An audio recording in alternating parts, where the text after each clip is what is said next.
New Jersey Congressman Jeff Van Drew was there with the Secretary. He sits on the House Transportation Committee, and he joins me now. Congressman Van Drew, thanks for being with us. It's your state. You were with the Transportation Secretary today. Anything more you can tell us? It seems odd to a complete amateur, but it seems odd that loss of fuel would lead to sort of catastrophe we saw yesterday. I do know the helicopters are capable of auto rotation down, but I don't know. It seems like this looked like much worse of a catastrophe. Obviously, it wasn't its outcome, but it's in its cause. Well, you know, I think you make a good point. We have to dig into this, though, and find out more. The National Transportation Safety Board, the FAA, we will have real answers in real time. But that's a strange and an unusual anomaly, just to run out of fuel, and that's, you know, why this accident happened. I want to make sure that's confirmed, want to make sure it's accurate. The Secretary did address it. He was great. He was here for hours and addressing safety in general. And what's particularly important about this facility in New Jersey is that they're doing cutting-edge work. They're really looking at all kinds of technologies to make us safer, better, faster. And again, you know, our principle, America shouldn't be following, America should be leading. We're the best. We're the leaders of the world, and that has to be true in our airspace as well. Well, Congressman, I want to ask you about this breaking news today as well. This is out of Pennsylvania. It's actually out of Butler, Pennsylvania. I guess, ironically, out of Butler, Pennsylvania. A man's been charged with threatening and making threats to assault and murder President Trump. This is according to ICE agents and other U.S. officials. This comes on the heels of a conversation earlier this week many were having about a new study showing the rise of, quote, assassination culture. On the left, an embrace of the idea that many on the left would welcome the death of Donald Trump. And here you have perhaps someone not in their right minds, perhaps someone insane, looking to at least make threats on that type of culture.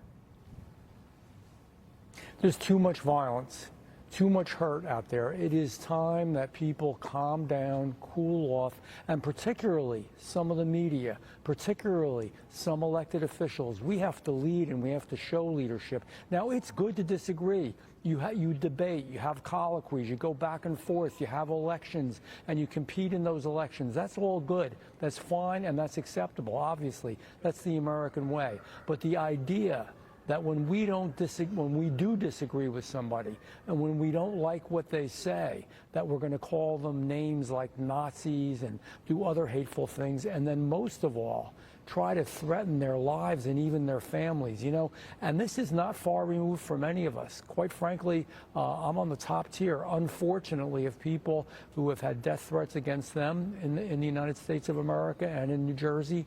And it's really something that you worry about. I worry about my family. I worry about my kids and my grandkids. It's just wrong. It's not American culture. It's not the American way. So we have to stop it. And everybody's got to cool down. Disagree, yes. Violence, no. And it's not foreign to the average American, at least the average American that might be driving a Tesla, to see the rise of violence over disagreement. And let us not forget, this is a president who's had 2 attempts on his life. And just for everyone watching, this is a sample of the type of threats that were posted by this individual out of Butler, Pennsylvania. He wrote, "We just need to start killing people. Trump, Elon, and all the heads of agencies Trump appointed, and anyone who stands in the way. Remember, we are the majority. MAGA is a minority of this country." He also wrote, "I'm going to assassinate him myself." Multiple posts by this individual out of Butler, Pennsylvania. Go ahead, Congressman. There are no words. I mean, I don't know what you say. Again, that's what dictatorships have happened. That's what third world countries do. It's not what America does.